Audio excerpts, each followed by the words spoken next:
Salut les amis, j'espère que vous allez bien. On se retrouve aujourd'hui avec Christian et Greg. Comment vous allez les gars?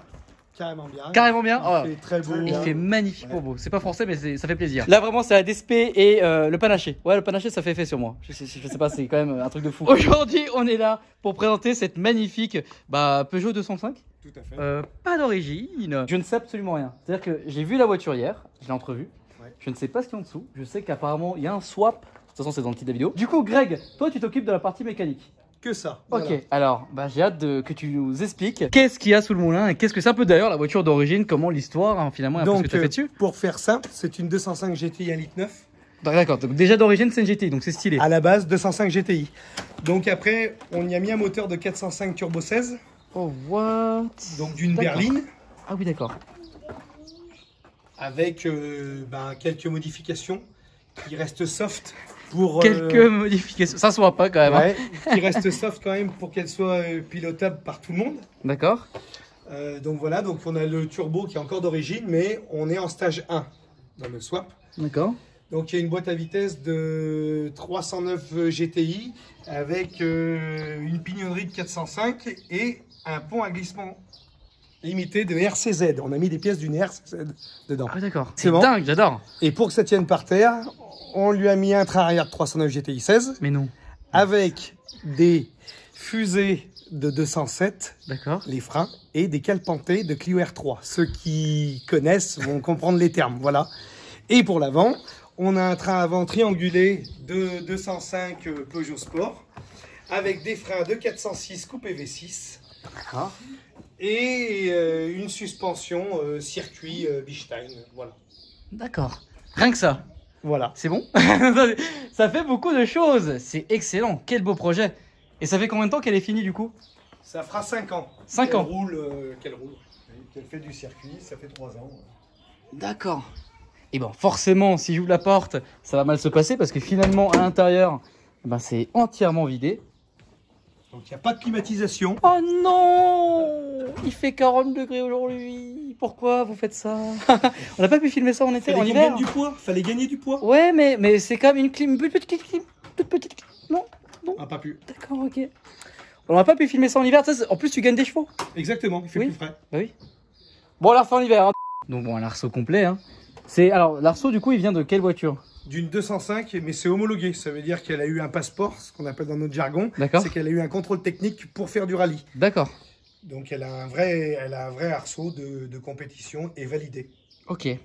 Les sièges, autant te dire que j'ai pas hâte de me mettre dedans. Paquet, voilà. Bon, ensuite on verra un peu pourquoi il y a des fils, des cosses. Ça fait peur hein. On a tout enlevé, voilà. D'accord. Eh ben écoute, est-ce que tu as des autres petits détails à raconter sur la voiture niveau mécanique, prépa? Je pense que tu as fait le tour là finalement, mais... Ouais, c'est sensation. D'accord. Il est gros le pot. Qui est pas d'origine aussi. Hein. En fait, qu'est-ce qu'il y a d'origine sur la voiture finalement? Surtout le pot d'échappement, il est prévu pour les circuits. Et comme on est limité en décibels, on a mis ce pot, il est adapté. Pas pour faire joli, malheureusement. C'est pas pour faire joli, mais pour être accepté sur des circuits, qui sont à 85 décibels. D'accord. Juste une petite question, qu'est-ce qui reste d'origine, mis à part l'extincteur? Les deux portes et le haillon. D'accord. C'est déjà pas mal. Voilà. Ok, la carrosserie quoi. Voilà, et encore. D'accord.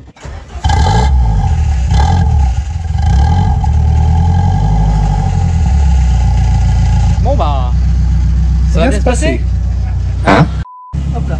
Et non, mais je vois le sol. Ah d'ailleurs en parlant du sol les amis, en fait le sol c'est un sol Easy Floor. C'est grâce à eux que je suis ici. Donc n'hésitez pas, voilà, c'est des dalles de sol. Il y a des vidéos plus explicatives.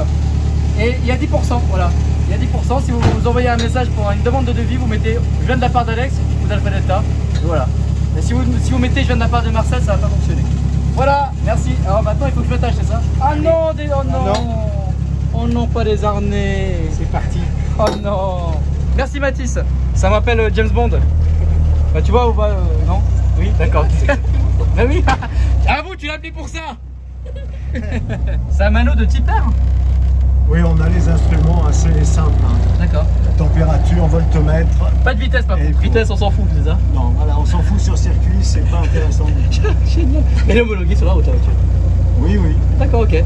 Mais comment tu fais pour que la voiture soit homologuée route alors qu'il n'y a pas de contrôle de vitesse? Oui, je te demande pas le contrôle. Mais non, sérieux? Mais oui. Ah, donc tu adaptes ta vitesse par rapport à celui qui est devant. Et s'il n'y a pas un mec devant, on limite. Voilà, non, mais nous on n'utilise que sur circuit. Oui, bien sûr, j'imagine. Ce qui est bien, c'est que j'ai un petit rétro ici pour me voir crever. Ça c'est vraiment pas mal. Donc là au niveau nateur on a le ventilateur, ça c'est pour l'intérieur du coup. Ventilateur pour refroidir l'eau de la voiture. Ah donc ça c'est pour le moteur. Essence. Ok. Alimentation électrique. D'accord. Start pour démarrer. Ok. Warning s'il arrive quelque chose et les essuie-glaces. Et un coupe-circuit. Et bien sûr le coupe-circuit. C'est quoi, une boîte à crabot ou... C'est une boîte en H. En H, ok d'accord. En boîte à plaque.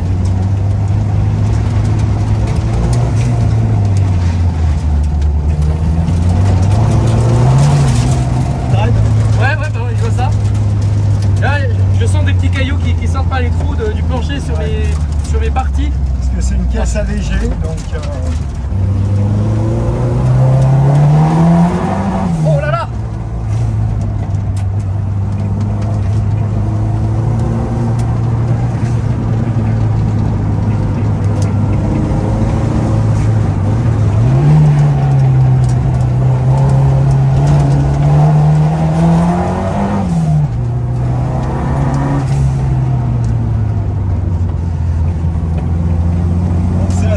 La vache, ça sent l'essence, mais waouh! Et c'est raide, ça a l'air de tenir le pavé comme jamais. Oh, en fait, on sent que c'est hyper incisif. En fait, il tombe le volant, ça tombe direct. En fait, c'est hyper précis. Ça a l'air pour le circuit, parce qu'il y a des réglés circuits. Ouais, ça a l'air méga précis. Elles sont beaucoup sur une petite route comme ça. Ouais, waouh.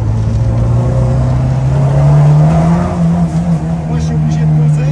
Ouais. Donc c'est là où on rentre dans la partie location. D'accord. Avec coaching, on va rentrer pour justement pour que monsieur tout le monde puisse faire passer la puissance au sol. D'accord. Et il y a une façon de tenir le volant, une façon d'accélérer. Et si tout ça mis bout à bout, on arrive à rouler avec un swap.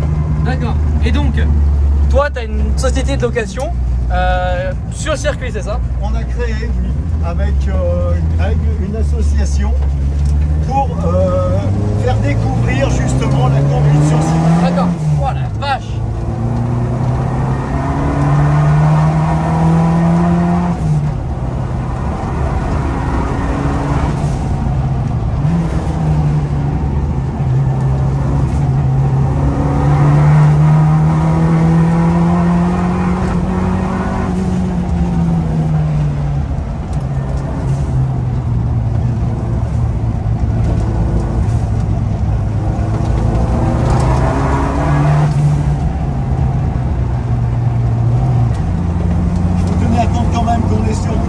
Oui, totalement. Donc, mais on reste dans les limitations de vitesse.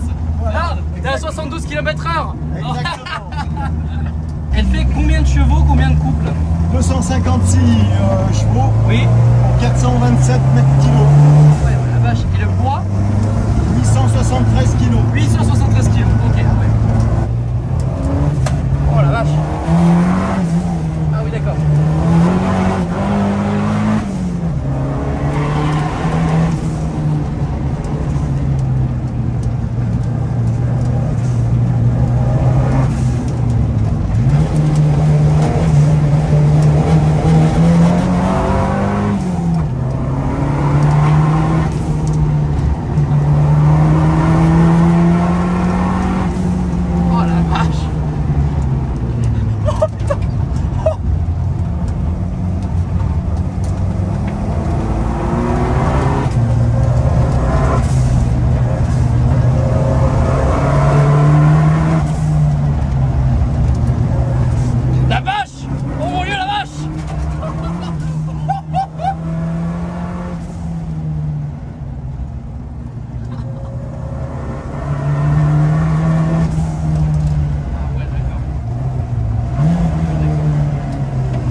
Parce qu'en fait, hier, j'ai un gars avec une Huracan Performante qui m'a fait la même conduite.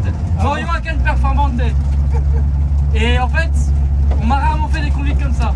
Donc oui, les Lyonnais, vous êtes complètement ouf. Je ne sais pas si c'est la gastronomie du coin local qui fait que, mais vous êtes des ouf. Parce qu'on l'a secoué un petit peu quoi, quand même. Vous êtes des ouf. En fait, à Lyon, vous êtes des grands malades. Entre la Huracan Performante et celle-là, là, entre les deux tournages, je suis dans le top 5 des conduites les plus folles que j'ai eues en fait. Là, il paraît pas. Hein. Là, c'est genre, je conduis un yacht tranquille, pas du tout. Non, mais je me suis chié dessus. En fait, oui, c'est ça l'odeur. Bah, à chaque fois en fait. Donc ça se voit pas, mais ça se sent. Mais vu que les gens ils ont pas l'odeur, bah ils sentent pas en fait. Il que était ça bien sent tracé tout compte fait. Ouais, il était pas Même mal. dans les deux sens, puis ça faisait comme ça. Oui. Un coup il y avait. Non. Ouais, mais c'est bon, j'ai fait avec la route fermée quoi, mais Ouais. Bah oui, on est sur l'autobahn. c'est dommage quoi. T'as kiffé un peu? Non. Ah ouais. On regardera après. Tu te fous de ma gueule. C'est rien comparé à l'autre. Oui, c'est rien. En fait, mon train un peu décalé à ce soir. J'ai envie de rentrer chez moi à Paris là. Non, mais j'ai passé 3 semaines là, c'est trop en fait. Bon, bah les amis, encore une fois, je suis ici, c'est EasyFloor. EasyFloor, encore une fois, comme je vous le rappelle, c'est l'étal au sol. Comme vous avez pu le voir ici. Ça va, vous êtes bien vous à l'ombre, hein? Tranquille, le petit Mac posé, alors que moi, on prend tous les risques du monde, hein? Voilà. Non, mais il faut, voilà, je tiens à rétablir la vérité. L'étal au sol, c'est ça, les amis. Voilà, regardez, elles sont magnifiques. Un entretien tous les ans, enfin bref. Il y a une vidéo qui explique tout. Le site c'est easyfloor.fr. Voilà. Et les dolls, c'est celle-là. Il y a toutes les couleurs possibles. Oula, ça va dû arriver dans la voiture. Bref, en tout cas, un grand merci à eux. Je vais juste prendre leur site internet, du coup, forcément. Ça sera aussi dans la description. Le site internet, c'est ça.